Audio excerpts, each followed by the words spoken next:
again. This is Emily Dowd, and I'm that designer you know. If you have any questions or tutorial ideas, go ahead and drop them in the comments. This tutorial is on a Photoshop PSD, and it is the mock-up that I sell on Etsy.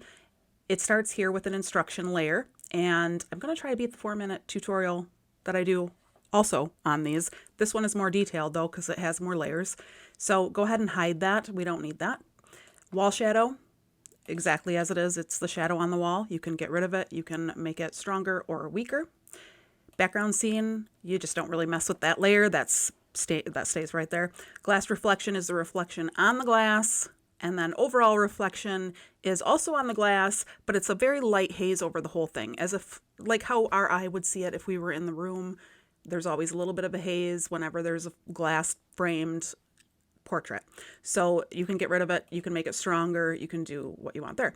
Your design here is your smart object layer. To change this, you're going to go up here to these 3 little lines, scroll down. I'm half off my screen, I know. Edit contents, and a whole new window is going to pop up, and all you're going to do is drag and drop your file into this window. It will automatically size if your image is a 33.1 by 23.4 A1 horizontal. If it's a little bit different, you may have to adjust here, and that's fine. Just go ahead and adjust inside of the window. Just stay, make sure none of the tan parts are showing, and you'll be fine. And then you're going to hit return to place it into that other document, and then Command S to save it and return back to this document, and it will be in your frame there. So once you have it in your frame, you can start maybe fiddling with the wall colors, because you kind of have to see what you got in your frame to know what wall colors will complement it. So I saved this for last. Here we click on there, and you can see we have some really general ones. I made a coral, a muted rose, lavender, muted teal, muted green, dark beige, and tan. You can adjust any of these. Make them stronger, make them weaker. You can put them together, coral and muted rose. You can make lavender and teal. You can up the opacity of either of these to further make a little formula for yourself. Whatever you would like, you can do with this.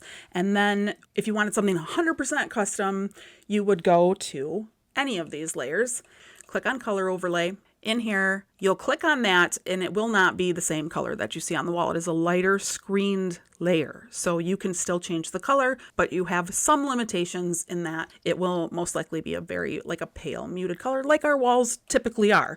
And I did mention that in the listing. It's going to be like that. That's so pretty. I really like that color. So let's leave it there. It's similar to what it was before, but it's a little less. It's more of like a ballet pink.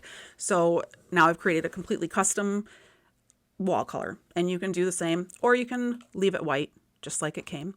And then when you're completely done with everything, you're going to go up here and you're going to want to flatten your image.